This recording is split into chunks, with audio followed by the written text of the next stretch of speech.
Good morning, everyone. I'm David Cleland, and I'm head of the science department here at Harvard Westlake Middle School. One of the goals of the science department has always been to present cutting-edge technology, engineering, and science to all of you. I received a phone call a couple of weeks ago from the people at Chevrolet. They asked if they could come and bring their new all-electric Chevy Volt. There's a car up on the terrace. There's also a chassis there where you can see the broken down car. The car is actually going to be displayed at the LA Auto Show this weekend, and it was on its way from Detroit, so they said, can we come and do this live webcast from your school? And I thought it was the perfect opportunity to bring real-world science to all of you guys. Every day, you commute to school in a car or on a school bus. All of us came in an automobile. And we always hear on the news that the demand for fuel, for gasoline, is not going to keep up with the supply, that there's always going to be this greater demand. And so alternative fuel vehicles are really your future. And I think that's part of the reason why Chevrolet wanted to come to a middle school, because all of you will be the people that will be developing the new electric cars, that will be driving the new electric cars. And so I'm not going to spend any more time talking, but I just want to welcome Maria Rohr. Let's give a warm Harvard Westlake welcome to Maria Rohr from Chevrolet, who's going to present the Chevy Volt to all of you. Thank you.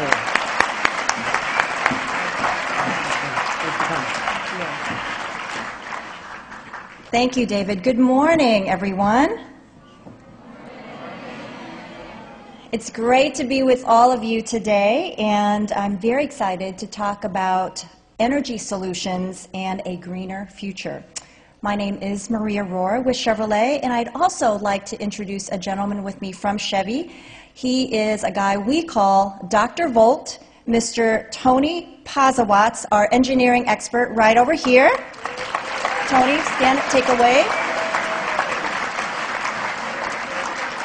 Tony will be with you on the terrace when you go out and check out the Chevy Volt a little bit later and answer all of your technical questions. I'd like to thank Harvard Westlake for hosting us today, and on behalf of this school and Chevrolet, let me welcome all of the schools across the country tuning in right now. We have over 120 schools tuning in at the same time with all of you here in the auditorium. So thanks for joining. Good morning and good afternoon to everyone out there.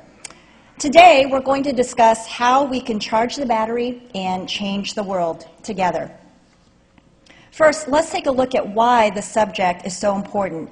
When you consider how the world operates, there are really two sources of power.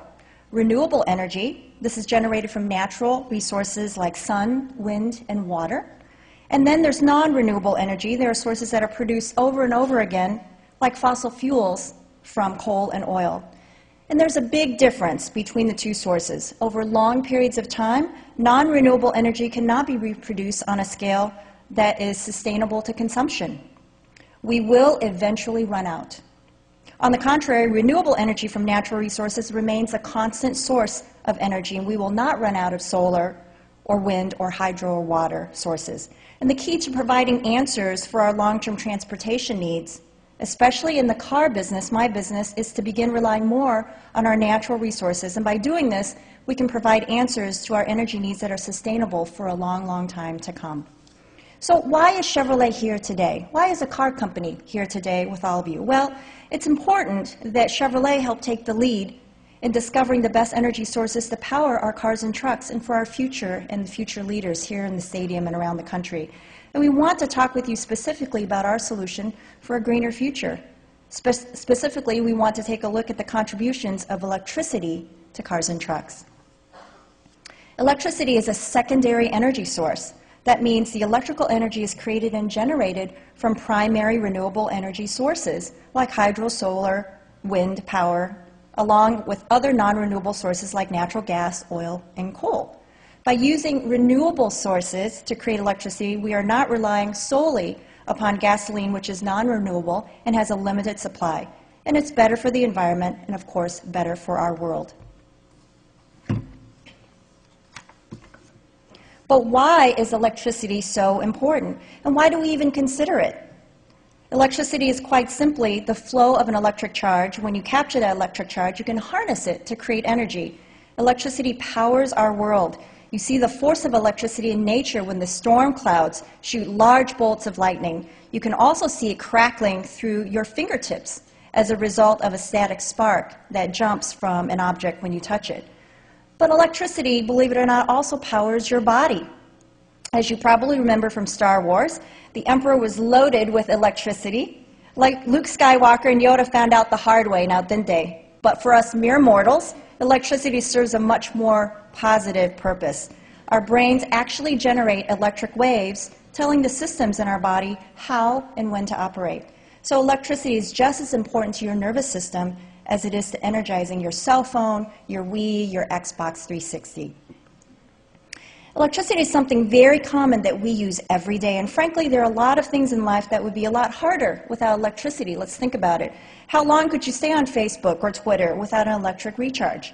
Or heat and eat a pizza within 5 minutes, or dry your hair, or hit the right chord on your electric guitar? There are examples all around you that you use every day. Cars are a part of our everyday lives as well, and we rely on them, but how can we make them better? We are taking what we know and use every day about electricity in order to transform the automotive industry, the way we power our vehicles. You know, only 2 years ago, the technology to accomplish this didn't even exist. In 2007, there were no battery manufacturers capable of building a unit that could power an entire vehicle. Fast forward to today, there are several hundred manufacturers working on this new technology. But Chevy Volt is helping to drive that entire effort, and next year we will bring the Volt to market. The first mass-produced electric vehicle that can travel up to 40 miles on a single battery charge and also offer extended range capability. So what do I mean by extended range? Well, all electric-powered cars operate recharging the battery, which is similar to Volt. But there's a big difference. If the Volt charge ever runs out, there's a small engine on board that powers the generator to create electricity and keep you going.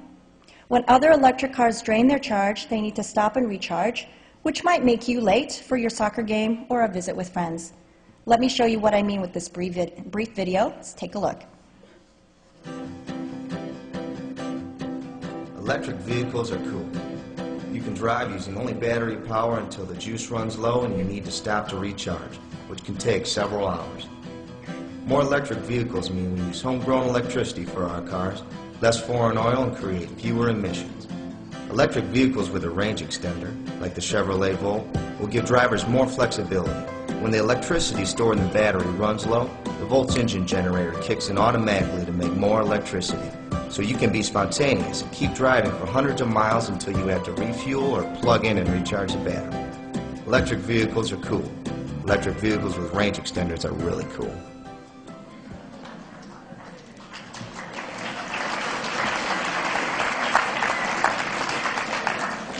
Thank you. Bottom line, Volt is engineered for everyday life. You can fill up at home by plugging Volt into a standard household outlet. How cool is that? It recharges in 8 hours, and that's perfect for just charging overnight.